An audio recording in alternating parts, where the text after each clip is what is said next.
Aku banting tulang di luar negeri. Suamiku malah asyik liburan ke Bali bersama wanita selingkuhannya. Aku tak terima, Mas. Ku blokir ATM-ku agar kamu dan dia jadi gelandangan di sana, Mas. Di tengah kerasnya hidup sebagai TKW di Hong Kong, Zerlina Safira rela menahan rindu, lelah, dan air mata demi mengirim uang ke tanah air untuk suami tercinta. Namun apa balasannya? Sang suami, Rayhan, justru memanfaatkan uang jerih payah Zerlina untuk bersenang-senang bersama Wita, selingkuhannya yang penuh tipu daya. Mereka menikmati liburan mewah di Bali, seakan lupa bahwa uang itu hasil keringat dan luka hati seorang istri yang setia.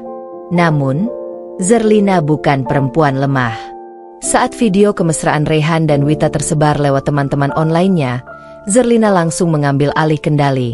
ATM diblokir, rekening dikosongkan, dan kini Rayhan serta Wita tak lebih dari gelandangan di Pulau Dewata. Sebuah kisah balas dendam elegan dan penuh pelajaran tentang kesetiaan, perjuangan, dan kekuatan wanita.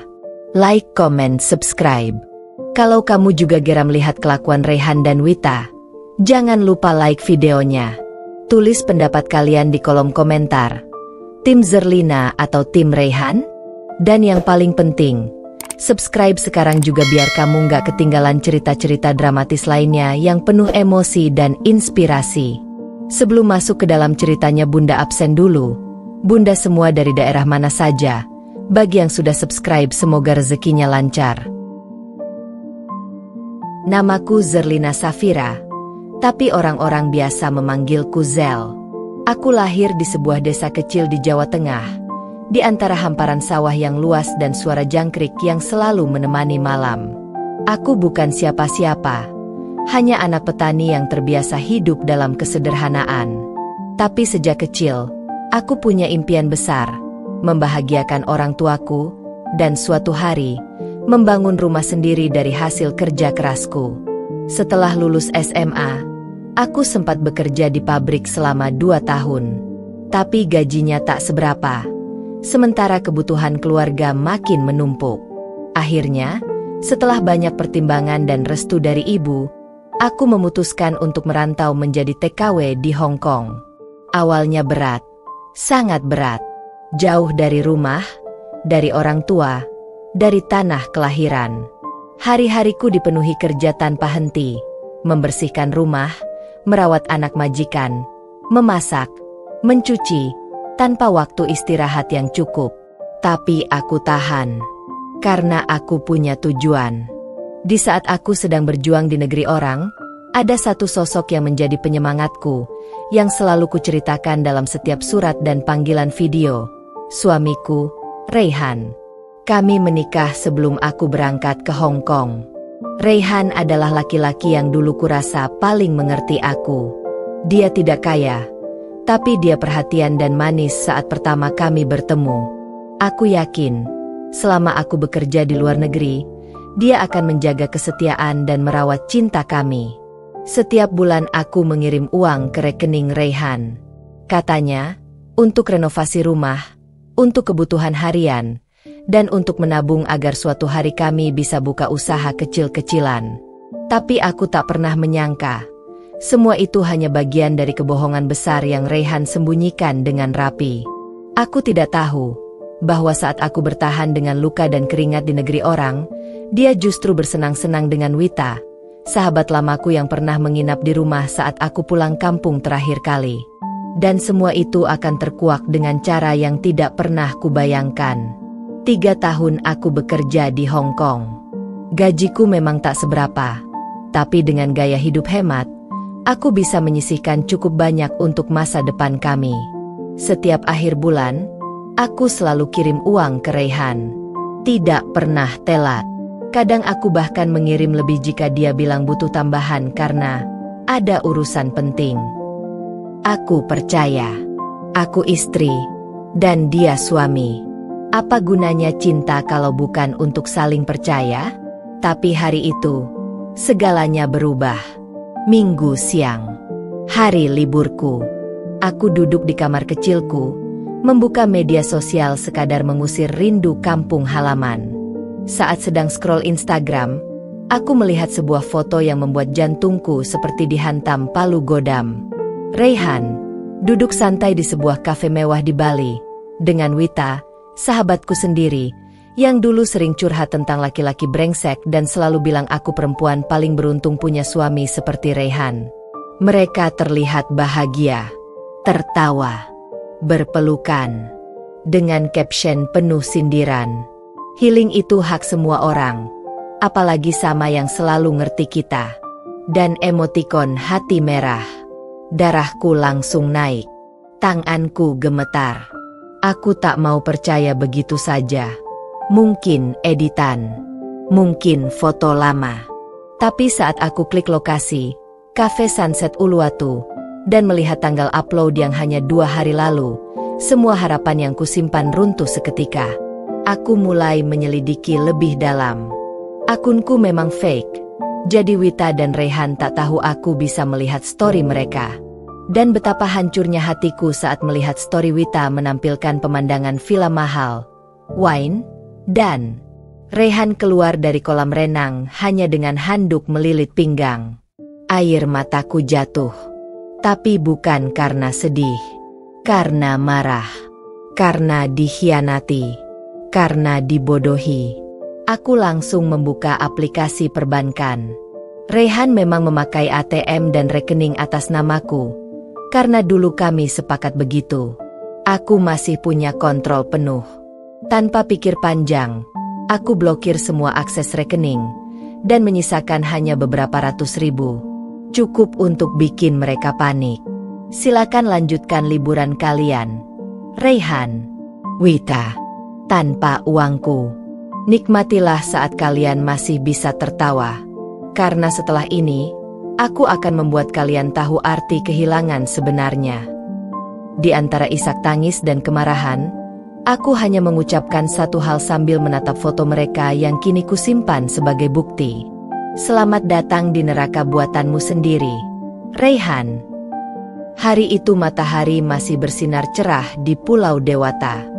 Raihan dan Wita baru saja bangun dari tidur mereka di villa tepi pantai. Tertawa-tawa, bergurau, dan bersiap menikmati hari ketiga mereka di Bali. Sayang, sarapan yuk di tempat yang kemarin. Enak banget seafoodnya, ujar Wita sambil memeluk Raihan dari belakang. Raihan mengangguk santai. Iya, nanti sekalian aku transfer ke villa buat extend 3 malam lagi ya. Raihan membuka aplikasi mobile banking seperti biasa, namun tiba-tiba wajahnya berubah. UPS error. Gumamnya pelan. Ia coba ulangi login. Lagi-lagi gagal. Sistem menolak. Kata sandi salah. Akun terkunci. Wita mengernyit. Kenapa, sayang? Raihan mulai panik. Bentar. Aku coba ATM aja langsung. Mereka bergegas ke ATM terdekat. Raihan masukkan kartu. Tekan PIN. Layar menampilkan pesan. Transaksi ditolak. Kartu telah diblokir oleh pemilik rekening. Wajah Raihan pucat. Gak mungkin, teriaknya. Zerlina. Zerlina pasti tahu. Wita yang tadinya masih bisa tersenyum sekarang mulai gelisah. Maksud kamu apa? Jangan bercanda. Ray, kita belum bayar villa, belum beli tiket pulang. Aku juga gak bawa banyak cash. Raihan terdiam. Pikirannya kacau. Dia coba menghubungi Zerlina lewat WhatsApp. Centang 1. Dia buka Instagram, cari akun Zerlina. Pengguna tidak ditemukan. Dia buka Facebook. Sama. Email dibalas dengan satu baris kalimat. Selamat menikmati liburanmu. Uangku sudah cukup membiayai pengkhianatanmu. Sekarang waktunya kamu bayar dengan penderitaanmu. Zerlina Safira. Wita marah. Kamu bodoh. Ray, kenapa semua uang atas nama dia? Kenapa kamu gak jaga-jaga? Sekarang kita mau makan pakai apa? Bentaknya. Raihan hanya bisa terdiam. Duduk di pinggir jalan. Tanpa arah. Wajahnya kotor oleh keringat dan malu. Hari demi hari berlalu. Mereka mulai menunggak pembayaran villa. Ditagih, dihina, bahkan diusir. Wita mengemis ke followersnya dengan akun backup, tapi tak ada yang peduli.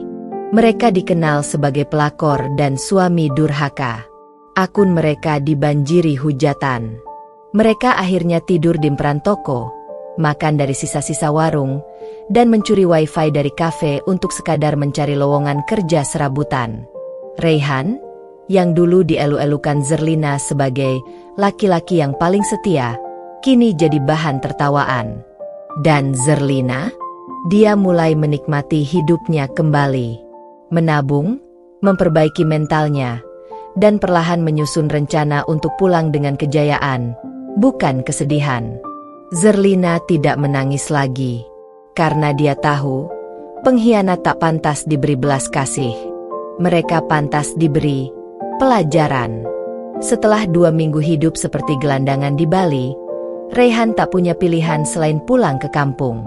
Wita, dia sudah pergi meninggalkan Reyhan lebih dulu, setelah seorang turis bule menawarinya pekerjaan sebagai asisten pribadi, yang Reyhan tahu, hanyalah kamuflase untuk jadi simpanan baru.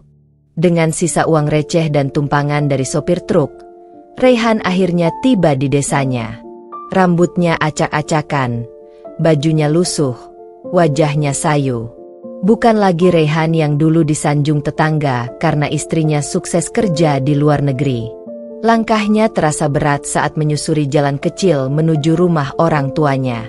Tapi belum sampai di pekarangan, teriakan pertama meledak dari pos ronda. Itu dia, Reyhan. Laki-laki yang makan hasil kerja istri tapi selingkuh di Bali. Reyhan terkejut. Kepalanya langsung menunduk. Tapi belum sempat menjawab, kerumunan warga mulai keluar dari rumah, satu persatu, mengelilinginya.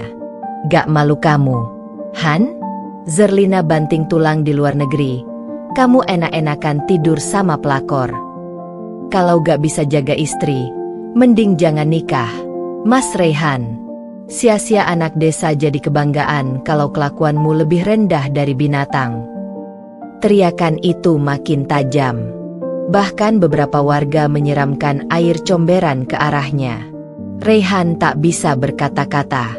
Ia berusaha masuk rumah ibunya, tapi pintu ditutup rapat dari dalam. Ibunya hanya berkata, "Jangan masuk, Rey. Ibu malu punya anak kayak kamu." Brah, pintu ditutup. Tak ada tempat untuknya lagi.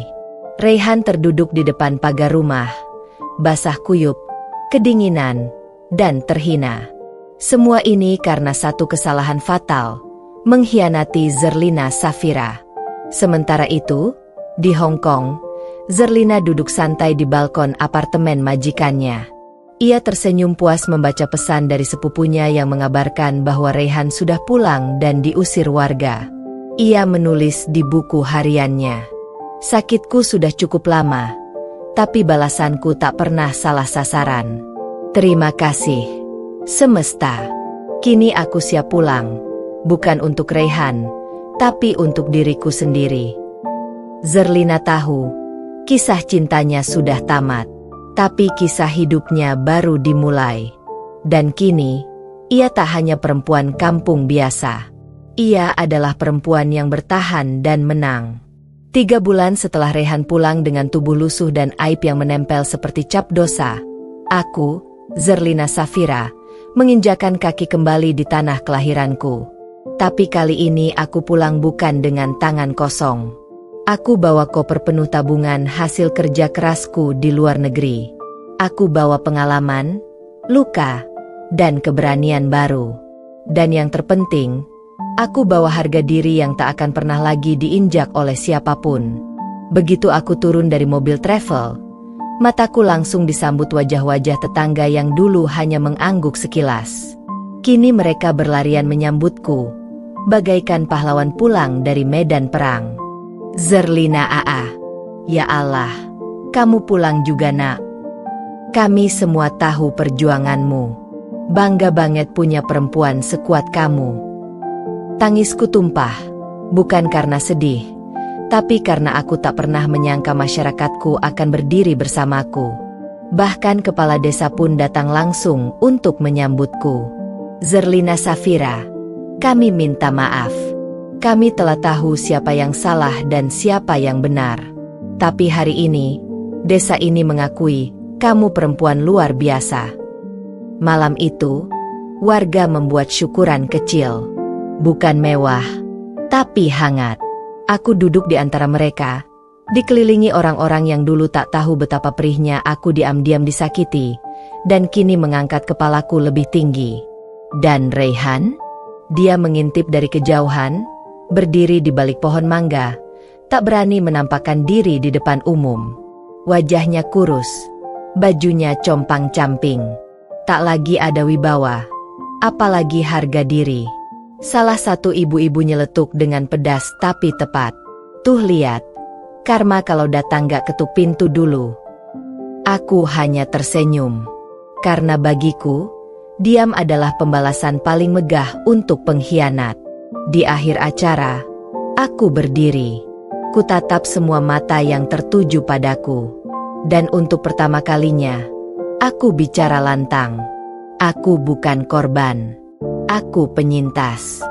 Dikhianati tidak membuatku hancur, justru membuatku utuh.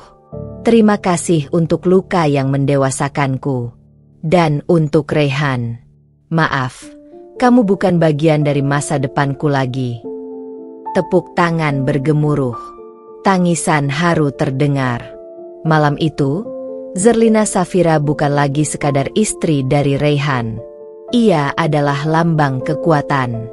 Simbol harga diri, inspirasi untuk semua perempuan yang pernah disakiti, tapi bangkit tanpa basa-basi.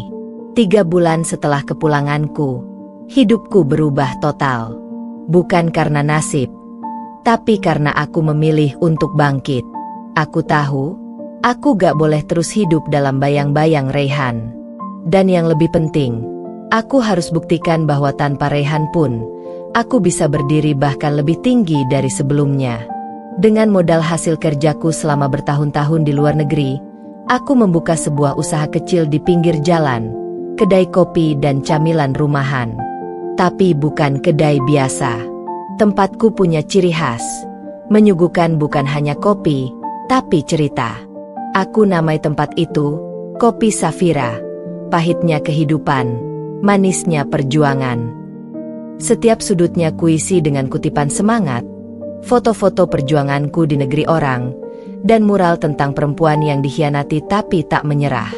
Awalnya cuma beberapa orang yang mampir, tapi dalam waktu singkat, media sosial ramai memposting tentang kedai milikku. Bahkan beberapa influencer lokal datang review. Aku mulai kebanjiran pelanggan. Omzetku meningkat tajam. Pesanan online pun mulai datang dari luar kota. Aku bukan lagi Zerlina yang menangis di bawah shower menyembunyikan luka. Aku adalah Zerlina, CEO dari kisahku sendiri. Sementara itu, Raihan hidup dari belas kasihan tetangga. Ia melamar kerja sana-sini, tapi tak satu pun tempat menerima. Nama baiknya sudah rusak. Bahkan di pabrik tahu, ia ditolak karena takut mencemari nama baik perusahaan. Ia kadang datang diam-diam ke kedai kopi Safira, berdiri jauh di seberang jalan, menatapku yang sedang sibuk melayani pelanggan dengan senyum cerah. Mungkin dalam hatinya ia menyesal. Tapi aku tak punya ruang untuk masa lalu. Suatu hari, Raihan memberanikan diri datang mendekat. Dengan suara serak ia berkata, "Zel, bisakah kita mulai dari awal?" Aku menyesal. Aku menatapnya, bukan dengan benci, tapi dengan kelegaan. Kita gak akan pernah mulai dari awal, Ray, karena kisah kita sudah tamat di halaman yang kamu bakar sendiri. Ia menunduk. Tak ada lagi harga diri yang tersisa. Sementara aku kembali masuk ke kedai. Di belakangku, papan tulisan kecil berbunyi, "Jangan pernah ragukan kekuatan perempuan yang dikhianati. Karena sekali dia berdiri, dunia pun akan tahu artinya bangkit. Hari itu, aku tahu, aku tidak hanya menang dari Raihan, aku menang dari diriku yang dulu. Pagi itu, seperti biasa aku menyapu halaman depan kedai kopi Safira. Tak kusangka, seorang perempuan berjaket media datang menghampiri sambil memperkenalkan diri. Saya Risa dari channel Harapan TV, Mbak Zerlina. Kisah hidup Mbak viral di TikTok. Kami ingin mengangkat perjuangan Mbak dalam segmen Perempuan Hebat Indonesia. Boleh? Aku terdiam sejenak, masih tak percaya. Tapi nyatanya, videoku yang diunggah oleh salah satu pelanggan diam-diam menyebar kemana-mana. Klip singkat tentang perjuanganku di luar negeri, pengkhianatan Raihan, dan bangkitnya aku sebagai pengusaha lokal, kini ditonton jutaan orang. Boleh, jawabku lirih. Tapi hatiku bergemuruh. Dalam waktu seminggu, tim TV datang. Mereka mewawancaraiku, mengambil gambar kedai, bahkan mengajak warga sekitar untuk bercerita tentang perjuanganku. Salah satu tetangga bilang di depan kamera, Zerlina itu simbol kekuatan. Laki-lakinya selingkuh pas dia cari nafkah. Tapi dia gak hancur, dia malah bikin usaha yang bantu banyak orang. Salut saya. Saat tayangan itu mengudara, netizen langsung menggila. Komentar membanjiri media sosial. Zerlina bukan main, Raihan kebangetan. Pelakor Bali dan suami banci tanggung jawab, selamat datang di neraka netizen. Kopi Safira next time kesana deh. Dukung bisnis wanita hebat. Tagar Zerlina bangkit pun trending nomor 1 di Indonesia. Bahkan beberapa artis dan aktivis perempuan repost cuplikan kisahku. Di sisi lain, Raihan menjadi bulan-bulanan netizen. Akun Facebooknya dibanjiri hujatan. Foto-foto liburannya bersama Wita yang dulu diposting dengan bangga, kini dipenuhi komentar pedas. Liburan pakai uang istri, gaya kayak sultan. Sekarang nyesel? Ya ampun, kocak. Gara-gara kamu, laki-laki Indonesia ikut malu, bro. Raihan tak tahan. Ia menonaktifkan semua akun media sosialnya. Wita? Dia sempat muncul membela diri, tapi malah makin dibully netizen yang menelusuri akun Instagram lamanya dan menemukan jejak hubungan gelap mereka sejak Zerlina masih di luar negeri. Beberapa hari kemudian, aku diundang ke acara talk show nasional. Duduk di sofa merah berseberangan dengan host terkenal, aku ditanya, apa yang ingin Zerlina sampaikan untuk perempuan lain yang sedang merasa hancur karena dikhianati? Aku tersenyum, lalu menjawab tegas, jangan menangisi orang yang tak tahu cara mencintai. Tangis kita tak akan mengubah mereka, tapi aksi kita, kerja keras, harga diri, dan keberanian, itu yang akan membuat mereka menyesal. Jangan takut ditinggalkan. Takdir lebih tahu siapa yang pantas mendampingi kita. Studio meledak oleh tepuk tangan. Hari itu, aku tidak hanya menjadi Zerlina Safira dari kampung. Aku menjadi suara untuk ribuan perempuan yang disakiti. Dan Raihan, kini bukan siapa-siapa, kecuali pelajaran pahit dalam sejarah hidupku. Suatu pagi, aku sedang mengecek stok bahan di dapur kedai ketika notifikasi email masuk. Dari Sekretariat Negara. Kupikir hanya spam. Tapi ternyata, undangan resmi. Penerimaan Penghargaan Perempuan Tangguh Indonesia 2025. Kepada Ibu Zerlina Safira. Tanganku gemetar. Ini bukan mimpi.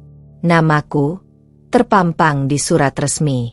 Aku diundang langsung ke Istana Negara untuk mewakili perempuan pekerja migran yang bangkit dari keterpurukan dan berkontribusi nyata pada masyarakat. Berita ini langsung meledak di media, talk show, portal berita, bahkan akun-akun besar di Instagram repost pengumuman itu. Zerlina untuk Indonesia jadi trending. Aku dijemput mobil dinas dari kedai mungilku. Diantar ke bandara. dapat penginapan bintang 5. Dan hari itu, aku berdiri di podium Istana Negara, mengenakan kebaya warna emas, berdampingan dengan para tokoh nasional. Suaraku tegas, mataku penuh semangat saat aku berkata, "Saya, Zerlina Safira, dulu dianggap perempuan lemah karena ditinggal suami. Tapi hari ini, saya bukan lagi korban. Saya pemenang." Kepada seluruh perempuan Indonesia, jangan pernah remehkan dirimu. Luka bukan akhir cerita. Luka bisa jadi alasan kita bangkit lebih tinggi. Presiden tersenyum padaku. Ia menyalami tanganku hangat. Seluruh hadirin berdiri, bertepuk tangan. Sementara itu, di sebuah warung kopi pinggiran, Reyhan duduk menyendiri. Bajunya lusuh, rambutnya acak-acakan. Di depannya, TV tua menggantung, menayangkan siaran langsung dari istana. Gambar tak begitu jelas, tapi cukup terang untuk menampilkan sosok yang sangat ia kenal. Zerlina, mantan istrinya. Perempuan yang pernah ia remehkan. Ia terpaku. Tangannya mengepal. Ada kilatan sesal di matanya. Tapi semuanya sudah terlambat. Ia hanya bisa duduk di sana, jadi penonton dalam cerita yang dulu seharusnya bisa ia perjuangkan. Sementara aku tak pernah lagi menoleh ke belakang. Hidupku sekarang adalah tentang masa depan, tentang cita-cita, dan tentang perempuan-perempuan tangguh yang memilih berdiri daripada menangisi. Setelah aku menerima penghargaan di Istana Negara, kehidupanku berubah drastis. Undangan seminar, pelatihan UMKM, dan tawaran kerja sama bisnis berdatangan. Namun, satu surat elektronik yang masuk ke emailku benar-benar membuatku tercengang. Dari Kedutaan Besar Indonesia untuk Jerman. Subjek, undangan khusus dari Duta Besar.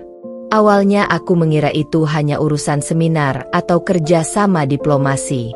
Tapi saat aku tiba di Jakarta untuk menghadiri pertemuan itu, ternyata yang menungguku adalah Duta Besar Indonesia untuk Jerman, Bapak Arya Mahardika. Tinggi, elegan, bersahaja, dan memiliki senyum yang hangat. Usianya sekitar 40-an, dan memiliki cara bicara yang sopan tapi sangat menghormati. Saya telah mengikuti perjalanan Ibu Zerlina sejak wawancara televisi. Saya kagum. Bu, tak banyak perempuan sekuat dan seberani Anda. Aku sedikit tersipu, tapi dia tidak berhenti di situ. Saya tidak ingin terdengar lancang, tapi setelah mengenal kisah hidup Anda, saya ingin mengenal Anda secara pribadi. Bukan karena penghargaan Anda, tapi karena cara Anda mencintai hidup, meski hidup sempat menyakitimu. Jantungku berdetak cepat. Tak kusangka, kisah luka dan perjuanganku membuat seseorang jatuh cinta. Hari-hari berikutnya kami saling mengenal. Kami bertemu saat aku mengisi seminar di Eropa, dan dia mengundangku makan malam di kedutaan. Tidak pernah sekalipun dia menyentuhku sembarangan. Dia menghormati batas. Dia mendengar, bukan hanya bicara. Hingga akhirnya, di sebuah restoran kecil di Berlin, yang didekorasi penuh bunga melati khas Indonesia, Arya berdiri, lalu berlutut di hadapanku. Zerlina Safira, kau bukan hanya perempuan yang kuat. Kau adalah perempuan yang membuatku percaya bahwa cinta tak harus dimulai dari bahagia, tapi dari keberanian untuk menyembuhkan. Maukah kau menikah denganku? Air mataku jatuh. Bukan karena sedih, tapi karena untuk pertama kalinya dalam hidupku, aku dicintai karena aku, bukan karena pengorbananku. Aku mengangguk. Ya, Pak Arya, aku bersedia. Sementara itu, Reyhan kembali ke rumah ibunya di kampung. Tanpa pekerjaan, tanpa wita, tanpa harga diri. Ia menonton berita tentang pernikahan nasionalis elegan antara Zerlina dan Duta Besar Indonesia untuk Jerman. Semua media menyebutku perempuan yang bangkit dari pengkhianatan, kini menjadi istri diplomat terhormat. Raihan hanya bisa menangis di balik jendela rumah reotnya. Dulu, dia punya Zerlina. Kini, Zerlina dimiliki dunia. Pernikahan kami digelar 2 kali, sebuah kehormatan besar. Pertama di Indonesia, sebagai simbol cinta terhadap tanah airku. Kedua di Berlin, tempat Arya bertugas sebagai duta besar. 2 budaya, 2 dunia, namun 1 cinta, aku dan Arya. Acara di Jakarta digelar di sebuah gedung megah dengan dominasi nuansa putih dan emas. Aku mengenakan kebaya hasil rancangan desainer nasional, lengkap dengan sanggul modern yang membuat semua tamu terpana. Arya mengenakan beskap Jawa dengan detail batik tulis. Ketika kami berjalan di pelaminan, semua mata tertuju pada kami. Bukan hanya karena status, tapi karena kisah kami yang menginspirasi.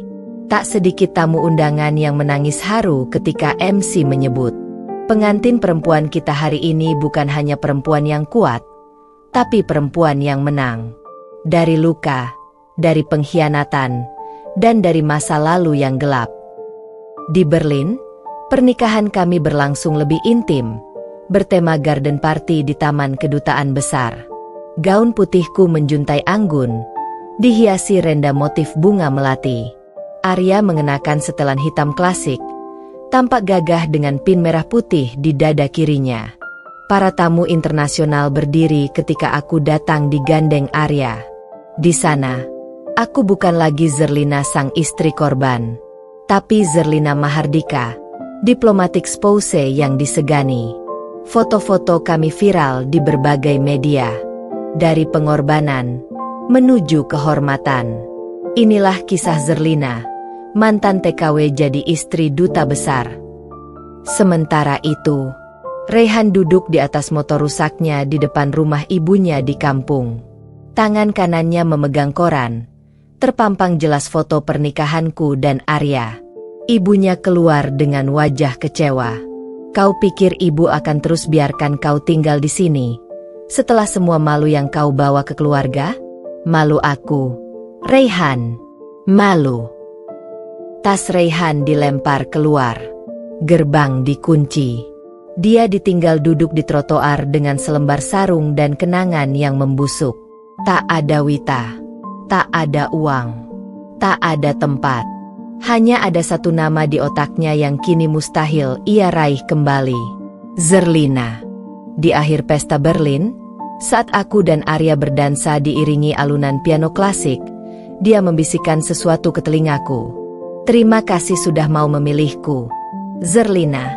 Dan bukan masa lalu yang tak tahu cara mencintaimu. Aku tersenyum, memandang wajahnya yang teduh. Karena cinta sejati datang ketika luka tak lagi jadi aib, tapi jadi pelajaran tentang siapa yang layak aku genggam selamanya. 1 tahun berlalu sejak pernikahanku dengan Arya. Hidupku kini jauh berbeda dari apa yang pernah kubayangkan saat aku bekerja sebagai TKW. Aku tidak hanya dikenal di Indonesia, tetapi di dunia internasional. Arya dan aku telah membangun sebuah organisasi yang mendukung pemberdayaan perempuan di negara-negara berkembang, dan aku menjadi delegasi khusus untuk berbicara di berbagai forum internasional. Suatu hari, aku diundang untuk berbicara di Forum Perempuan Dunia yang diselenggarakan di Paris. Aku mengenakan gaun biru tua yang elegan, rambut disanggul rapi, dan wajahku dihiasi senyum percaya diri. Aku berdiri di podium, dikelilingi oleh para pemimpin dunia, diplomat, dan aktivis perempuan. Saya Zerlina Mahardika, seorang perempuan yang berjuang untuk tidak hanya diri saya sendiri, tetapi untuk setiap perempuan yang terpinggirkan dan dilupakan. Saya percaya bahwa kekuatan perempuan bukan hanya dari keberanian mereka untuk bertahan, tetapi dari kemampuan mereka untuk bangkit dan meraih impian yang seharusnya menjadi hak mereka. Suara tepuk tangan menggema di ruang konferensi. Aku merasa seluruh dunia mengakui keberadaanku, bukan sebagai korban, tetapi sebagai simbol kekuatan. Aku menghabiskan 1 jam berbicara tentang pengalaman hidupku, perjuanganku, dan bagaimana dunia seharusnya lebih mendengarkan suara perempuan. Arya, suamiku, duduk di barisan depan dengan bangga. Matanya tidak pernah lepas dariku, dan senyumnya membuat aku semakin yakin bahwa keputusan untuk memilihnya adalah yang terbaik. Hari itu, aku tidak hanya pulang dengan medali dan penghargaan, tetapi juga dengan rasa bangga yang tak bisa dijelaskan. Aku merasa seperti perempuan yang memegang kendali penuh atas hidupku, atas masa depanku. Dunia kini mengenal Zerlina, bukan lagi dengan label korban, tapi sebagai pemimpin perempuan yang kuat dan berpengaruh. Sementara itu, Reyhan masih di tempat yang jauh berbeda. Ia sekarang tinggal di sebuah desa kecil di luar kota, jauh dari gemerlap kehidupan yang pernah ia jalani. Rumah ibunya telah dijual, dan ia harus mencari nafkah dengan pekerjaan apapun yang bisa didapat. Tak ada lagi status sebagai suami yang pernah ia miliki. Tidak ada lagi kenyamanan atau kemewahan yang dulu ia anggap haknya. Kini, ia bekerja sebagai tukang cuci piring di sebuah warung pecel sederhana yang ada di pinggir jalan. Setiap hari, ia menggosok piring dan mangkok dengan tangan yang mulai kasar, jauh dari kemewahan yang dulu ia nikmati. Ia sering memandangi langit, berharap suatu hari bisa kembali mengubah nasibnya. Namun, semua itu terasa seperti mimpi yang semakin jauh. Teringatlah Reyhan akan kata-kata ibunya yang terakhir kali ia dengar. Kau harus bertanggung jawab atas perbuatanmu. Reyhan, apa yang terjadi padamu saat ini adalah akibat dari pilihanmu sendiri. Kau memilih untuk melukai Zerlina, dan sekarang, kau harus menerima kenyataan bahwa ia telah melangkah lebih jauh dari apa yang kau bayangkan. Saat ia menggosok piring, ada satu pikiran yang terus menghantui hatinya. Zerlina. Ia tidak pernah bisa melupakan perempuan yang pernah ia abaikan, yang pernah ia hianati. Dia kini adalah wanita yang diinginkan oleh dunia, sementara ia hanyalah seorang lelaki yang dihukum oleh karma. Namun, meski hidup Reyhan penuh penyesalan, aku tidak merasa bersimpati. Aku sudah melangkah terlalu jauh untuk mundur. Aku bukan lagi perempuan yang terpuruk dan menginginkan pria yang pernah meninggalkanku. Aku sudah memiliki lebih dari cukup, cinta yang tulus dari Arya, kekuatan untuk memperjuangkan nasib perempuan, dan masa depan yang cerah. Sebelum aku terbang kembali ke Jakarta, aku menulis surat kepada Reyhan, yang kini ku tahu hanya bisa menatap kehidupannya dari kejauhan. Reyhan, aku tidak tahu apa yang kau rasakan sekarang. Tapi satu hal yang perlu kau tahu, aku tidak pernah menyesal memilih jalan ini. Aku bukan lagi Zerlina yang dulu kau anggap tidak berarti. Aku adalah perempuan yang memilih untuk hidup dengan kebanggaan. Aku berharap kamu belajar dari kesalahanmu. Dan jika suatu saat kamu bisa, percayalah, karma tidak pernah salah. Setelah kesuksesan di Forum Perempuan Dunia di Paris, aku tidak berhenti di sana. Arya dan aku meluncurkan proyek global bernama Empower Her, sebuah inisiatif untuk memberdayakan perempuan di seluruh dunia melalui pendidikan, akses ke pekerjaan layak, dan pemberian hak yang setara di setiap aspek kehidupan. Proyek ini menjadi salah satu yang paling banyak mendapat perhatian di kalangan para pemimpin dunia, lembaga internasional, dan bahkan organisasi non-pemerintah. Kami membangun sekolah-sekolah perempuan di daerah-daerah terpencil, menyediakan pelatihan keterampilan, dan memberikan modal usaha bagi perempuan yang ingin memulai bisnis mereka sendiri. Di setiap negara yang kami kunjungi, aku merasa seperti kekuatan baru lahir. Kekuatan untuk berbicara, untuk berdiri, untuk membuat keputusan atas hidup mereka sendiri. Aku tak lagi sekadar menjadi simbol, tetapi aku adalah pemimpin nyata yang memberi dampak langsung pada kehidupan orang lain. Di tengah kesibukanku, Arya selalu ada di sampingku, mendukung setiap langkahku, dan memastikan bahwa kami berdua memiliki tujuan yang sama. Bersama-sama, kami menjadi pasangan yang tak hanya saling mencintai, tetapi juga memiliki misi untuk membuat dunia ini lebih baik. Namun, di sisi lain dunia, Reyhan masih berjuang dengan kenyataan yang harus ia hadapi. Hari-harinya penuh dengan pekerjaan kasar dan pengorbanan, jauh dari segala kenyamanan yang pernah ia nikmati. Ia sering duduk di bangku taman, menatap langit dengan penuh penyesalan. Ia tahu bahwa ia tak akan pernah bisa kembali ke masa lalu, dan semua yang ia lakukan sekarang adalah hasil dari pilihan buruk yang pernah ia buat.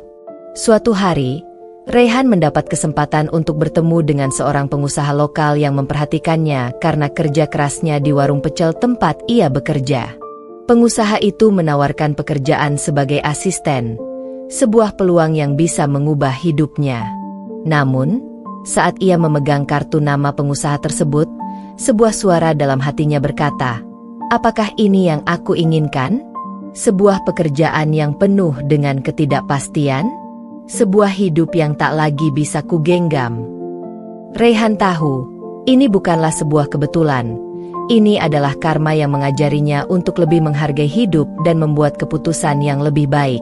Rayhan memutuskan untuk menerima tawaran itu, namun dia tahu bahwa sebuah jalan panjang masih harus ditempuh. Ia perlu menyelesaikan penyesalannya, bukan hanya di hadapan orang lain, tetapi juga di hadapan dirinya sendiri. Beberapa bulan kemudian, proyek Empower Hair telah berkembang pesat. Kami mengadakan acara amal internasional yang dihadiri oleh para pemimpin dari berbagai negara, serta tokoh-tokoh terkenal yang mendukung misi kami. Saat itu, aku merasa dunia benar-benar mendengarkan kami. Kami menggalang dana untuk mendirikan lebih banyak sekolah dan memberikan bantuan kepada perempuan yang terpinggirkan. Di acara tersebut, aku menyampaikan pidato yang mengharukan, yang membuat seluruh ruangan terdiam. Setiap perempuan berhak untuk memiliki kesempatan yang sama dalam hidup, tanpa terkecuali. Dunia ini bukan hanya untuk mereka yang memiliki kekuasaan, tetapi untuk semua perempuan yang ingin mengejar impian mereka. Inilah saatnya untuk memperjuangkan hak mereka, karena jika kita mengangkat satu perempuan, kita mengangkat seluruh dunia. Pidato itu menjadi viral. Banyak orang yang terinspirasi dan mulai mendukung proyek kami dengan memberikan donasi, tenaga, dan ide-ide baru. Kami berhasil menciptakan sebuah gerakan global yang tak hanya mengubah hidup perempuan, tetapi juga membawa kesadaran baru tentang kesetaraan gender di seluruh dunia. Sementara itu, hari itu, Rayhan berdiri di depan cermin, memandang dirinya sendiri. Ia bukan lagi pemuda yang dulu ia kenal, yang egois dan penuh ambisi pribadi. Ia telah berubah. Perubahan itu bukanlah sesuatu yang datang dengan mudah, tetapi hasil dari serangkaian keputusan yang harus ia ambil untuk memperbaiki kesalahan-kesalahannya. Rayhan membuka ponselnya dan melihat sebuah pesan yang masuk. "Rayhan, aku tahu hidupmu sekarang tak mudah. Tapi ingatlah bahwa setiap orang berhak mendapat kesempatan kedua. Aku berharap kamu bisa menemukan jalan yang benar untuk dirimu sendiri." Zerlina. Pesan itu datang dari Zerlina, dan entah mengapa, rasanya seperti sebuah hadiah besar bagi hatinya yang sudah lama hampa. Zerlina, perempuan yang pernah ia hianati, kini bukan hanya sukses, tetapi juga memberinya sedikit harapan bahwa meskipun dunia terasa gelap, masih ada peluang untuk berubah. Setelah keberhasilan besar proyek Empower Hair, Zerlina menjadi salah satu tokoh yang tak hanya dihormati di dunia pemberdayaan perempuan, tetapi juga menjadi nama yang diperhitungkan di dunia politik. Banyak negara yang mulai tertarik untuk mengajaknya bekerja sama, dan suara Zerlina mulai terdengar di berbagai forum global. Pada suatu malam yang sibuk, Zerlina diundang untuk menghadiri sebuah gala makan malam yang diselenggarakan oleh sebuah organisasi besar yang mendukung perempuan di bidang politik. Di tengah meja panjang itu, para tokoh penting dari berbagai negara berkumpul, mendiskusikan berbagai isu tentang kesetaraan gender dan hak asasi manusia. Di sana, seorang senator dari Amerika Serikat, seorang menteri dari Inggris, dan beberapa pemimpin besar lainnya berbicara tentang bagaimana mempercepat perubahan dunia, terutama di negara-negara berkembang.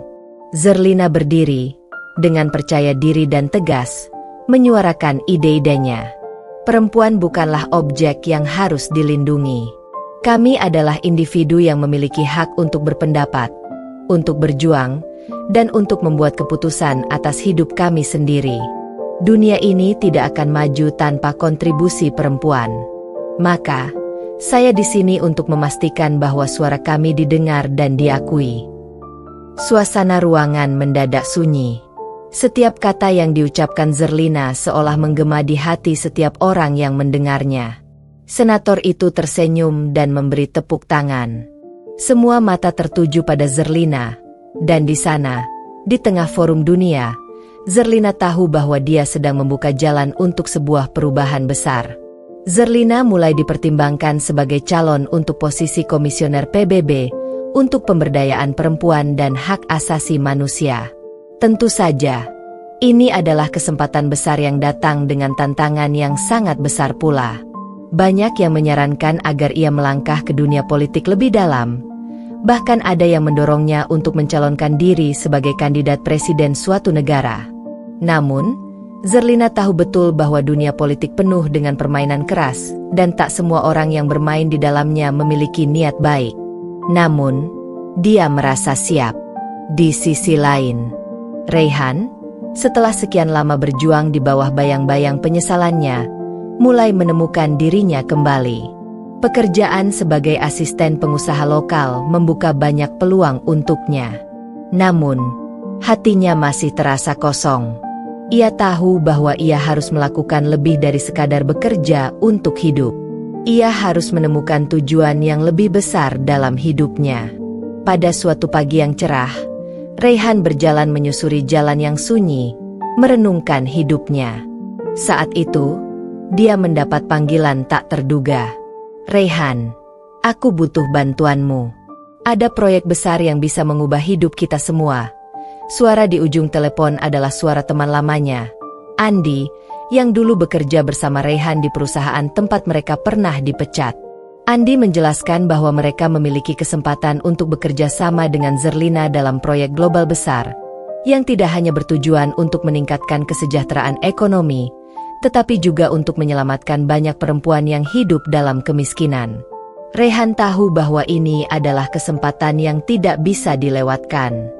Ia juga menyadari bahwa bekerja dengan Zerlina akan memberinya kesempatan untuk menunjukkan bahwa dirinya telah berubah. Tapi bagaimana bisa? Reyhan masih merasa dirinya kecil, tak pantas berada di posisi itu. Namun, Andi meyakinkan Reyhan bahwa kesempatan untuk berubah datang kapan saja, dan ini adalah momen yang tepat untuknya membuktikan bahwa ia bukan lagi pria yang dulu. Ini adalah waktu untuk menebus kesalahan, bukan dengan kata-kata, tetapi dengan aksi nyata. Reyhan memutuskan untuk melangkah maju dan menerima tawaran itu. Ia bekerja keras, bersama tim yang dipimpin oleh Zerlina, untuk memastikan bahwa proyek besar itu bisa berhasil dengan membawa perubahan nyata bagi kehidupan perempuan-perempuan yang terpinggirkan. Setiap hari, Reyhan melihat bagaimana Zerlina bekerja tanpa kenal lelah, memimpin dengan visi yang jelas dan keyakinan yang tak tergoyahkan. Baginya, Zerlina adalah simbol perjuangan yang tak pernah berhenti meskipun dunia menantang setiap langkahnya. Pada akhir tahun yang penuh dengan pencapaian, Zerlina dan Reyhan bertemu kembali. Mereka berada di acara peluncuran proyek terbaru mereka, sebuah program global untuk mengedukasi perempuan di daerah pedesaan mengenai hak-hak mereka dan memberikan pelatihan keterampilan untuk memberdayakan mereka secara ekonomi. Di panggung utama, Zerlina memberi pidato yang menginspirasi. Hari ini kita menyaksikan bagaimana perjuangan tanpa henti bisa membawa perubahan. Tapi ingat, perjuangan ini belum selesai. Kita masih punya banyak pekerjaan yang harus diselesaikan. Dan aku akan terus berjuang hingga setiap perempuan di dunia ini bisa mendapatkan hak yang sama. Sambil berdiri di samping Zerlina, Reyhan merasa kebanggaan yang luar biasa. Ia tahu bahwa meskipun perjalanan hidupnya penuh dengan kesalahan, dia masih memiliki kesempatan untuk memperbaiki diri, dan lebih dari itu, dia bisa ikut berkontribusi untuk sebuah tujuan mulia. Zerlina berdiri di depan cermin besar di ruang kantornya, memandangi dirinya sendiri. Hari-hari ini semakin penuh dengan tekanan. Proyek pemberdayaan perempuan yang ia pimpin mulai mendapat sorotan publik, tetapi bukan karena alasan yang baik. Kritik-kritik tajam datang dari berbagai pihak, terutama dari para pesaing politik yang merasa terancam dengan keberhasilan Zerlina. Mereka mulai menyebar rumor tentang pengelolaan dana yang buruk dan ketidakmampuan Zerlina untuk mengelola proyek berskala besar. Di sisi lain, finansial proyek juga mulai goyah. Beberapa sponsor besar yang sebelumnya berkomitmen kini menarik dana mereka dengan alasan ketidakpastian politik di negara-negara yang terlibat. Zerlina tahu bahwa jika dia tidak bisa mendapatkan dana yang dibutuhkan untuk melanjutkan proyek, semuanya bisa berakhir dalam kegagalan yang memalukan. Sore itu, Zerlina menerima telepon dari Andi yang memberitahukan berita buruk. Zerlina, kita harus segera mencari solusi. Jika kita tidak bisa memperoleh dana dalam 2 minggu ke depan, proyek ini akan dihentikan, dan kamu tahu apa artinya itu. Semua kerja keras kita akan sia-sia. Zerlina merasa seolah-olah dunia runtuh di sekelilingnya. Namun, dia tidak punya waktu untuk merasakan keputusasaan. Baginya, mundur bukanlah pilihan. Dia harus bertahan. Tanpa berpikir panjang, Zerlina mengumpulkan timnya di ruang rapat. Wajah-wajah yang penuh ketegangan memperlihatkan betapa seriusnya keadaan. Zerlina memutuskan untuk berbicara dari hati ke hati, memberikan semangat kepada mereka semua. Kita tahu betul bahwa proyek ini lebih dari sekadar angka-angka di laporan. Ini adalah harapan bagi ribuan perempuan yang sedang menunggu kesempatan untuk mengubah hidup mereka. Kita harus memperjuangkannya. Bahkan jika dunia di luar sana mengatakan kita gagal, kita bisa temukan jalan keluar. Timnya memberi tepuk tangan kecil, dan ada sorot mata yang penuh semangat di antara mereka. Meskipun situasi sangat sulit, mereka tahu bahwa Zerlina adalah pemimpin yang tak akan pernah menyerah begitu saja. Sementara itu, Reyhan juga menghadapi sebuah babak baru dalam hidupnya. Setelah sekian lama merenung dan mencoba memperbaiki diri, ia akhirnya menemukan sebuah cinta yang tak terduga. Dia bertemu dengan Maya, seorang perempuan muda yang bekerja di sebuah organisasi nirlaba. Maya adalah sosok yang penuh semangat dan idealis, dengan hati yang besar. Mereka bertemu di sebuah konferensi tentang pemberdayaan perempuan, dan sejak saat itu, Reyhan merasa ada sesuatu yang berbeda. Maya memiliki pandangan hidup yang serupa dengan Zerlina. Mereka percaya bahwa perubahan hanya bisa terjadi jika kita berani melawan ketidakadilan, meski harus berhadapan dengan dunia yang penuh rintangan. Reyhan merasa sangat nyaman dengan Maya. Mereka berbicara tentang dunia yang ingin mereka ubah, tentang harapan untuk masa depan, dan tentang impian mereka untuk suatu hari melihat lebih banyak perempuan yang berdiri dengan kekuatan mereka sendiri. Suatu malam, saat mereka sedang berjalan di taman, Maya berkata, "Reyhan, aku tahu hidupmu tak selalu mudah, dan aku juga tahu betapa besar beban yang kamu rasakan. Tapi aku percaya kita bisa membuat dunia ini menjadi tempat yang lebih baik, sedikit demi sedikit." Mendengar kata-kata itu, Reyhan merasa terinspirasi. Maya bukan hanya perempuan yang memberi harapan untuk masa depannya, tetapi juga seorang teman yang memahami kegelisahan dan ketakutannya. Namun, meskipun hatinya merasa bahagia dengan kehadiran Maya, Reyhan tahu bahwa tantangan yang dihadapi Zerlina lebih besar daripada yang bisa dia bayangkan. Zerlina sedang berjuang untuk sesuatu yang jauh lebih besar, dan dia tidak bisa membiarkan Zerlina melakukannya sendirian. Krisis yang dihadapi Zerlina semakin mendalam. Meskipun upaya kerasnya untuk mencari dana tambahan terus berlanjut, ia tahu bahwa saat-saat sulit ini akan menentukan apakah dia bisa bertahan atau tidak. Dia bertekad untuk mengunjungi beberapa pihak besar, berbicara langsung dengan mereka, dan mengembalikan kepercayaan mereka pada proyek yang telah mereka mulai. Tiba saatnya untuk sebuah keputusan besar. Zerlina bertemu dengan David, seorang pengusaha kaya raya yang memiliki pengaruh besar dalam dunia politik dan ekonomi. David dikenal sebagai orang yang memiliki hubungan baik dengan banyak tokoh politik tinggi di luar negeri, dan Zerlina berharap bisa meyakinkannya untuk memberikan dana yang dibutuhkan. David menerima pertemuan tersebut dengan senyum dingin di wajahnya. Zerlina tahu bahwa dia harus hati-hati. jika dia ingin berhasil meyakinkan David. Saya tahu proyek Anda berpotensi besar, Zerlina. Tapi, saya perlu memastikan bahwa investasi saya tidak hanya akan menguntungkan Anda, tetapi juga saya, kata David sambil mengedarkan pandangannya ke seluruh ruangan. Zerlina menatapnya dengan penuh keyakinan, dan berkata, "Saya tidak hanya bekerja untuk diri saya sendiri, David. Saya bekerja untuk ribuan perempuan yang membutuhkan bantuan kita. Dan saya yakin, bersama Anda, kita bisa membuat dunia ini lebih baik, bukan hanya untuk kita, tetapi untuk masa depan yang lebih cerah." David terdiam sejenak, memikirkan kata-kata Zerlina. Akhirnya, dia mengangguk. Zerlina merasa seolah-olah beban berat yang dia tanggung selama ini sedikit demi sedikit mulai terangkat. Zerlina duduk di meja kerjanya, menatap layar laptop yang memantulkan cahaya biru redup di ruang kantor yang kini terasa lebih sunyi dari biasanya. Keberhasilan yang dia raih dalam beberapa minggu terakhir, berhasil meyakinkan David untuk mendanai proyeknya, terasa begitu rapuh, seiring dengan munculnya masalah baru yang lebih besar dari yang pernah dia bayangkan. Proyek pemberdayaan perempuan yang ia jalankan mendapatkan sorotan lebih luas setelah salah satu sumber dana besar tiba-tiba membocorkan informasi mengenai rencana korupsi yang melibatkan beberapa pejabat tinggi yang terlibat dalam proyek tersebut.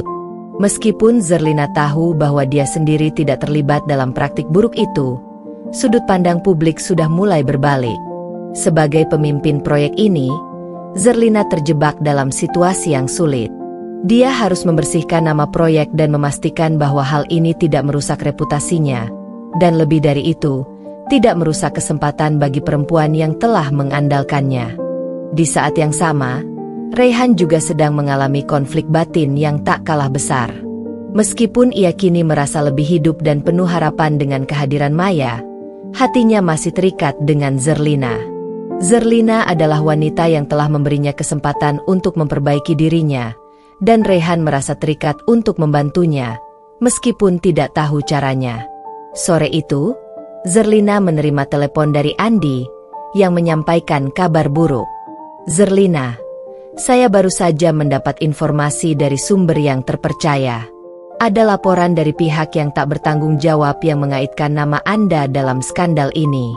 Kita perlu segera melakukan klarifikasi, atau ini akan menghancurkan segalanya." Zerlina meremas ponselnya. Tantangan ini semakin memuncak. Dia merasa dunia sedang menjauh darinya, sementara segala yang dia perjuangkan selama ini dipertaruhkan. Namun, tidak ada waktu untuk terpuruk. Jika dia berhenti sekarang, maka semua orang yang bergantung padanya akan menjadi korban. Dia berdiri dan menatap jendela ruang kantornya, menyadari bahwa dia tak bisa melawan hal ini sendirian.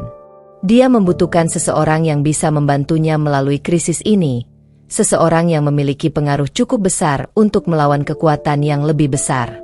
Seseorang yang bisa membuktikan bahwa dia bukan bagian dari skandal itu. Malam itu, Zerlina memutuskan untuk menemui David, pria yang telah memberinya dana yang sangat diperlukan untuk melanjutkan proyek ini. Namun, pertemuan kali ini bukan hanya soal dana. Zerlina ingin meminta bantuannya untuk mengklarifikasi semua tuduhan ini dan menunjukkan bahwa proyek ini tidak terlibat dalam masalah korupsi yang sedang viral. David menerima kedatangannya dengan wajah yang serius. Zerlina bisa merasakan ketegangan yang tak terlihat, seperti ada sesuatu yang disembunyikan. "Zerlina, saya sudah mendengar tentang masalah ini. Tentu saya akan membantu, tapi ada harga yang harus dibayar. Kalau saya masuk terlalu dalam, itu akan merusak reputasi saya juga. Kita harus main aman," ujar David dengan nada yang lebih rendah dari biasanya. Zerlina menatapnya, merasakan tekanan di dadanya.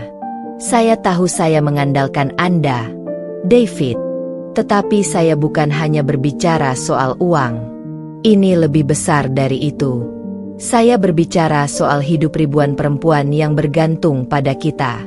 Kalau kita tidak bersatu dalam hal ini, semuanya akan berantakan." David mengangguk, namun tatapannya mengindikasikan bahwa ia merasa ragu. Zerlina tahu bahwa dia tidak bisa terlalu bergantung pada David. Dia harus menemukan cara untuk membuktikan bahwa dia dan proyeknya tidak ada hubungannya dengan apa yang dituduhkan. Sebuah jalan yang lebih panjang dan lebih berbahaya. Sementara itu, Rayhan merasakan kebingungannya semakin dalam.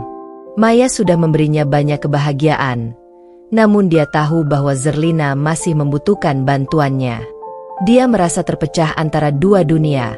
Dunia yang penuh dengan harapan dan cinta bersama Maya, dan dunia yang penuh dengan tantangan berat bersama Zerlina. Suatu malam, setelah berbincang-bincang panjang dengan Maya, Rayhan memutuskan untuk menemui Zerlina. Dia tahu bahwa Zerlina sedang berada di puncak krisis terbesar dalam hidupnya, dan dia tidak bisa membiarkannya menghadapi semuanya sendirian. Zerlina, aku tidak tahu apa yang harus kulakukan untuk membantu, tapi aku tahu satu hal, aku ada di sini untukmu. Apa yang terjadi padamu tidaklah adil, dan aku akan berjuang untukmu. Aku tahu kita semua terjebak dalam situasi yang sulit, tetapi kita akan melewati ini bersama-sama, ujar Rayhan dengan wajah penuh keteguhan. Zerlina menatap Rayhan dengan haru. Sebuah perasaan yang penuh dengan campuran antara lega dan kebingungan muncul di hatinya. Dia merasa sangat berterima kasih karena Rayhan ada di sisinya. Namun dia juga tahu bahwa hubungannya dengan Rayhan masih rumit dan penuh sejarah. Terima kasih, Rayhan. Aku tidak tahu apa yang akan terjadi ke depannya, tapi aku tidak bisa melakukannya sendirian. Aku butuh bantuanmu. Kita harus menyelesaikan ini bersama, jawab Zerlina. Suaranya lebih lemah dari biasanya, namun penuh tekad. Zerlina duduk di meja kerjanya, masih terhuyung dalam keputusasaan. Tuduhan yang dilontarkan terhadap proyeknya semakin menggerogoti setiap aspek kehidupan profesional dan pribadinya.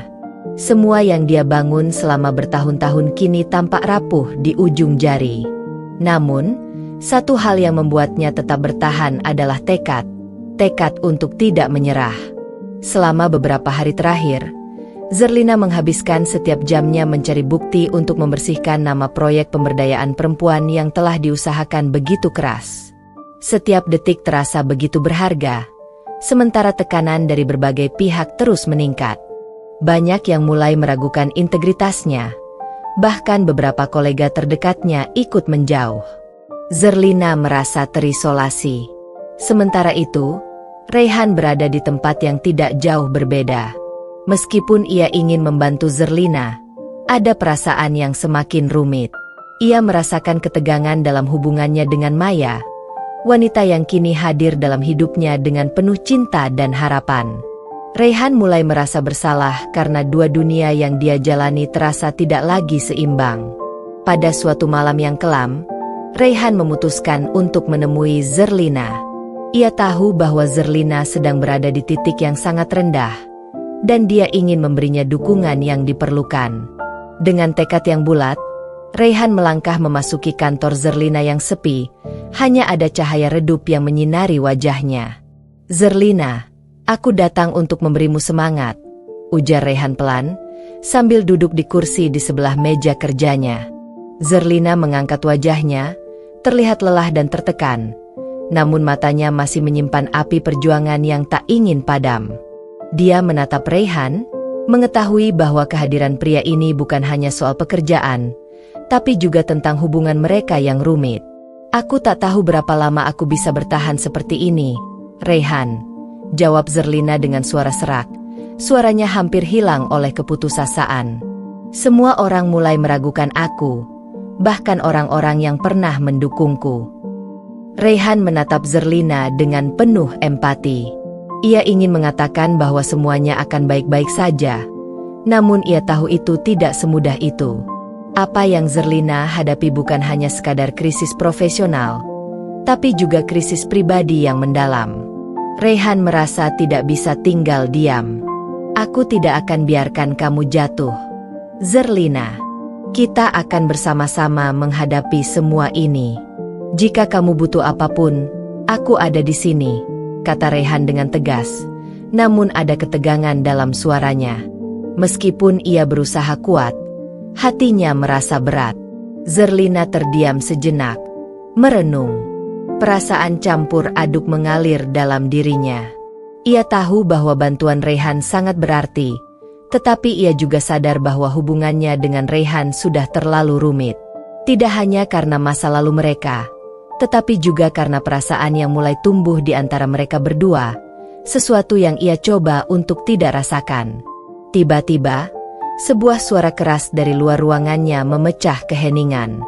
Pintu terbuka, dan David, salah satu pendukung utama proyeknya, berdiri di ambang pintu. Wajahnya terlihat serius, bahkan sedikit tegang. "Zerlina, kita harus bicara," kata David langsung, tanpa basa-basi. Zerlina berdiri, tubuhnya terasa lemas karena kejutan mendalam yang muncul. "Ada apa, David?" tanya Zerlina, dengan nada khawatir. "Kita terjebak dalam permainan besar yang tidak bisa kita hindari," jawab David dengan wajah yang tidak bisa dibaca. "Ada seseorang yang berusaha menghancurkan proyek ini dari dalam." Rayhan menatap David dengan tajam. Suasana semakin tegang. Ternyata, krisis yang dihadapi Zerlina jauh lebih besar daripada yang ia duga. Ada orang di balik layar yang dengan sengaja ingin merusak segala usaha yang telah Zerlina buat. "Siapa?" Zerlina bertanya dengan suara gemetar, meskipun ia berusaha tegar. David menghela napas panjang. "Seseorang yang memiliki kekuasaan cukup besar di pemerintah, orang yang selama ini mendukung proyek kita." Zerlina merasa dunia tiba-tiba terbalik. "Tunggu, jika itu benar, maka proyek ini bisa dibubarkan, dan aku bisa dihancurkan bersama semua yang terlibat." Rayhan, yang mendengar percakapan ini, merasa semakin yakin bahwa ia harus mengambil tindakan lebih jauh. Ada sesuatu yang harus dilakukan sekarang, sebuah keputusan besar yang mungkin akan mengubah segala sesuatunya. "Zerlina, aku tidak bisa hanya menonton lagi. Aku akan membantumu melawan mereka," kata Rayhan dengan tegas. Suaranya lebih kuat dari sebelumnya. Zerlina menatap Rayhan. Matanya mulai berkaca-kaca. Untuk pertama kalinya, ia merasa seperti ada seseorang yang benar-benar peduli dan bersedia melangkah lebih jauh untuk membantunya. Namun, ada juga perasaan yang lebih dalam dan rumit. Hubungannya dengan Rayhan semakin mempengaruhi perasaannya. David menatap mereka berdua, dengan raut wajah yang tak terbaca. "Jika kita ingin keluar dari masalah ini, kita harus bergerak cepat. Tapi ada risiko yang sangat besar. Tak ada jalan kembali." Zerlina mengerutkan kening. Apakah ini akhirnya saatnya membuat keputusan besar?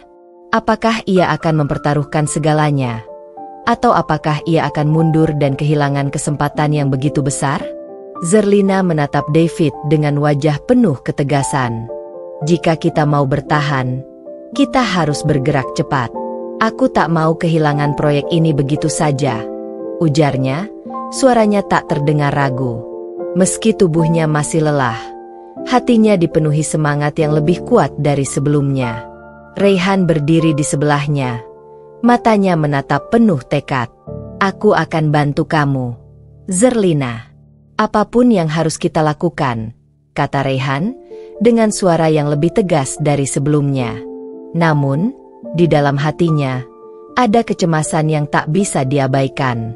Ia tahu bahwa bantuan ini bukan hanya soal pekerjaan, tapi juga tentang perasaannya terhadap Zerlina yang semakin dalam. David mengangguk, wajahnya tetap serius. "Kita harus menemui orang yang memegang kendali di balik layar. Aku punya sumber yang bisa memberi kita informasi lebih. Tapi kalian harus siap menghadapi resikonya." Zerlina mengangguk dengan tegas. "Aku siap." 3 hari kemudian, Zerlina, Rayhan, dan David berada di sebuah kafe tersembunyi di pusat kota. Tempat itu sunyi, hanya dihuni oleh beberapa orang yang tampak tidak mencolok. Mereka duduk di sebuah meja di sudut, menunggu seseorang yang bisa membantu mereka mengungkap siapa yang mencoba menghancurkan proyek pemberdayaan perempuan yang telah Zerlina jalani. Rayhan duduk dengan tubuh kaku, Matanya mengawasi setiap orang yang memasuki kafe. Ia tak bisa menahan kegelisahannya. Perasaannya terhadap Zerlina semakin kompleks. Di satu sisi, ia merasa harus mendukungnya sepenuh hati. Namun, di sisi lain, kehadirannya di tengah krisis ini juga membuat hubungan mereka semakin rumit.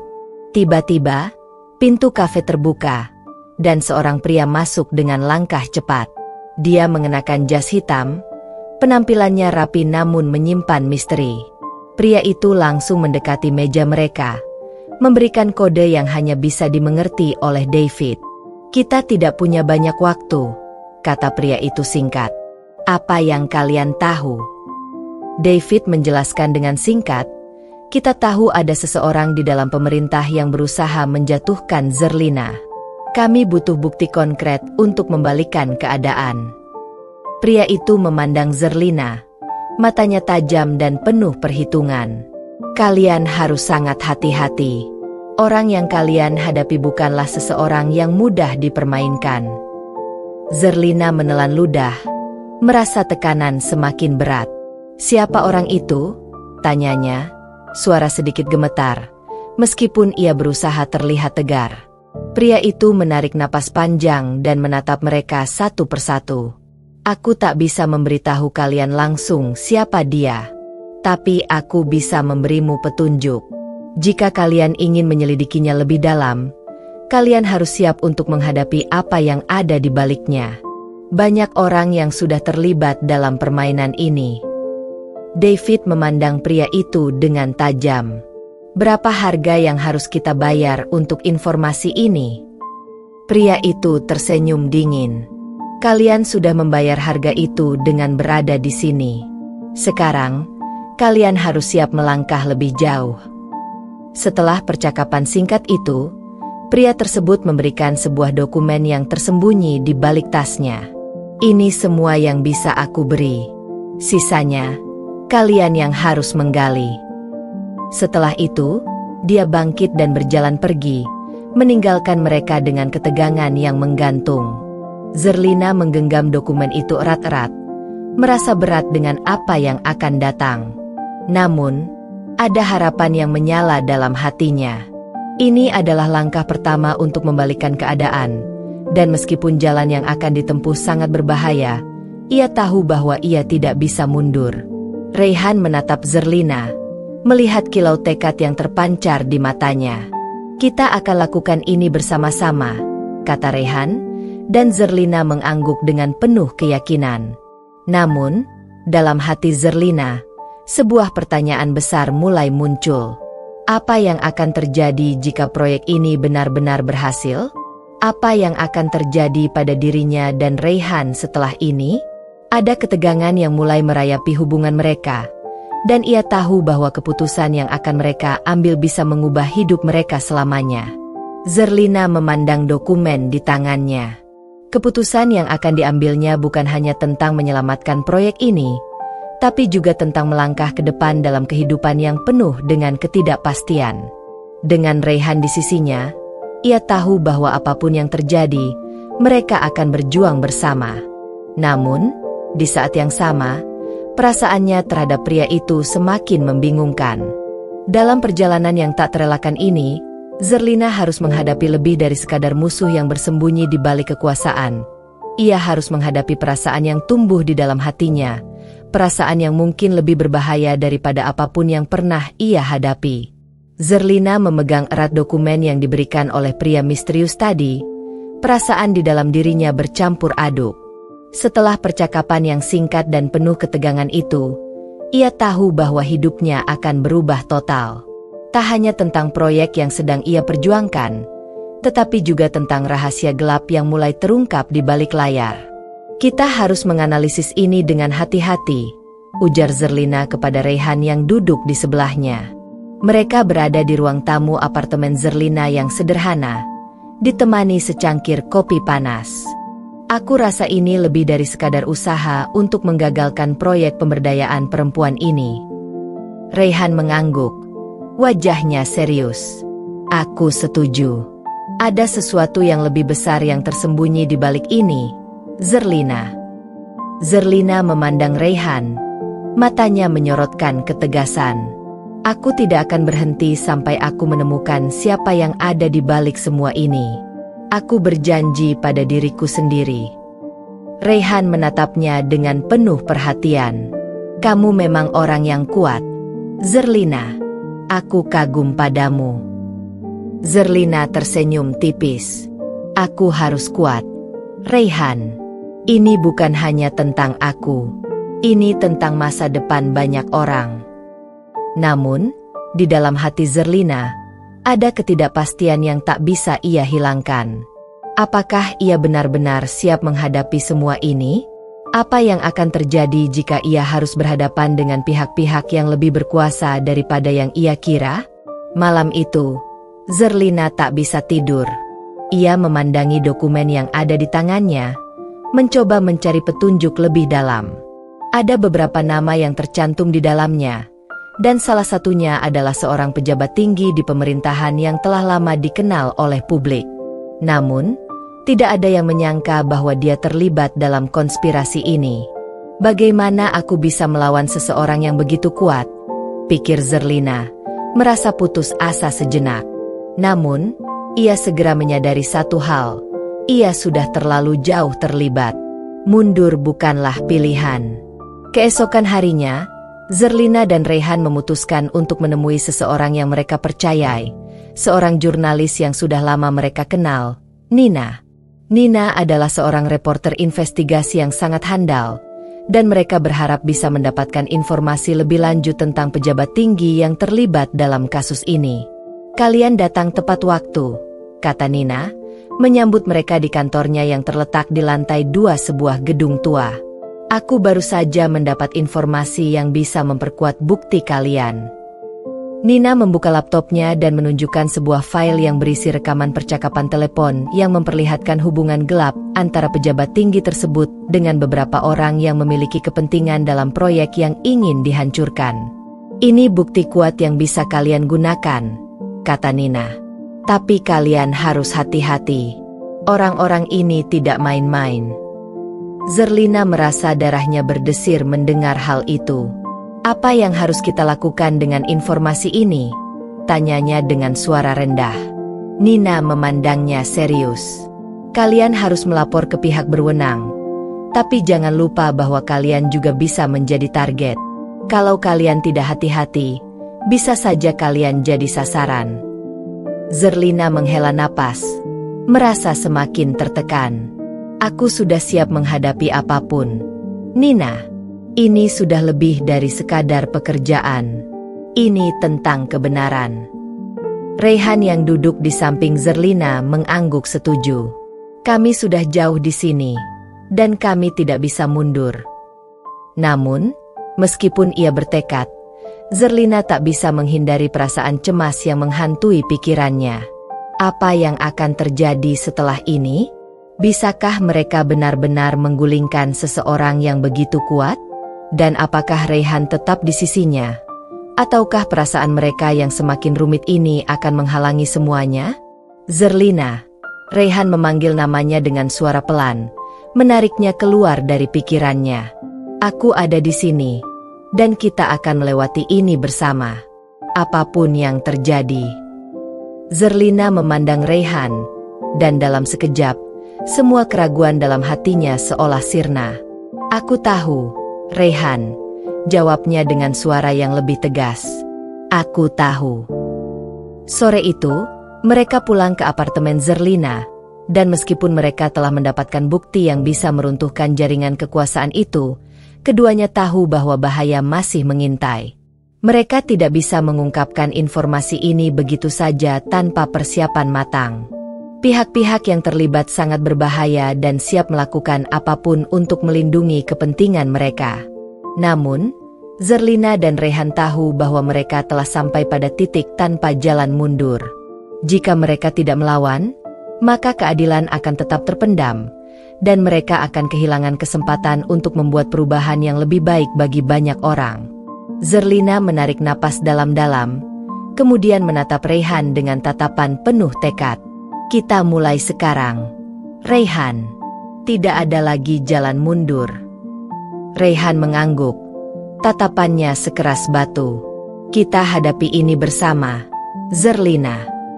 Dengan bukti yang telah mereka kumpulkan, Zerlina dan Raihan tahu bahwa ini bukan hanya soal karir atau kehidupan pribadi mereka lagi. Ini tentang melawan sistem yang telah lama menyalahgunakan kekuasaan dan menindas orang-orang yang tak berdaya. Mereka memutuskan untuk mendekati pihak berwenang, namun tidak sebelum mereka memperkuat semua bukti yang ada. Kita harus berhati-hati, Zerlina, kata Raihan saat mereka merencanakan langkah selanjutnya di apartemen Zerlina. Jika kita terburu-buru, bisa saja mereka memanfaatkan celah untuk menggagalkan semuanya. Zerlina mengangguk, memandang bukti-bukti di meja yang tergeletak di hadapannya. Aku tahu, Raihan. Aku sudah merencanakan semuanya dengan matang. Pagi itu, Zerlina dan Raihan bertemu dengan Nina untuk memastikan bahwa mereka tidak kehilangan jejak. Ada satu cara untuk memastikan bukti ini tidak bisa diganggu-gugat, kata Nina, membuka laptopnya lagi. Kita harus memberikannya kepada lembaga independen yang bisa dipercaya. Aku sudah mempersiapkan semuanya. Salah satu lembaga investigasi internasional yang dikenal tidak terikat dengan kekuasaan mulai ikut terlibat, dan mereka berjanji akan melanjutkan penyelidikan secara objektif. Namun, sebelum mereka bisa bertindak lebih lanjut, Raihan dan Zerlina tahu bahwa mereka harus menghadapi pihak yang selama ini berusaha menghancurkan proyek pemberdayaan perempuan yang mereka jalani. Saat langkah mereka semakin mendekati titik krusial, sebuah kejutan datang. Seorang rekan Zerlina yang selama ini dianggap bisa diandalkan ternyata merupakan bagian dari konspirasi itu. Dwi, seorang pengusaha yang semula membantu Zerlina, ternyata terlibat dalam permainan gelap tersebut. Zerlina, Raihan, aku minta maaf. Dwi berkata dengan suara cemas ketika mereka bertemu di sebuah kafe yang tersembunyi. Aku terpaksa melakukannya. Mereka mengancamku. Mereka bilang, aku akan kehilangan segalanya jika aku tidak ikut. Zerlina terkejut, namun tak ada ruang untuk rasa kasihan. Jadi, selama ini kamu berpura-pura mendukung kami hanya untuk mendapatkan keuntungan dari orang-orang yang merusak segalanya. Suaranya hampir pecah karena amarah. Dwi menunduk, tak berani menatap mata Zerlina. Aku tak tahu harus bagaimana. Mereka sangat kuat. Zerlina, aku takut. Namun, Zerlina hanya tersenyum sinis. Tak ada tempat bagi orang yang mudah diperas dalam perjuangan ini. Kamu sudah membuat pilihanmu. Raihan menambahkan dengan tegas. Kamu akan menanggung akibatnya.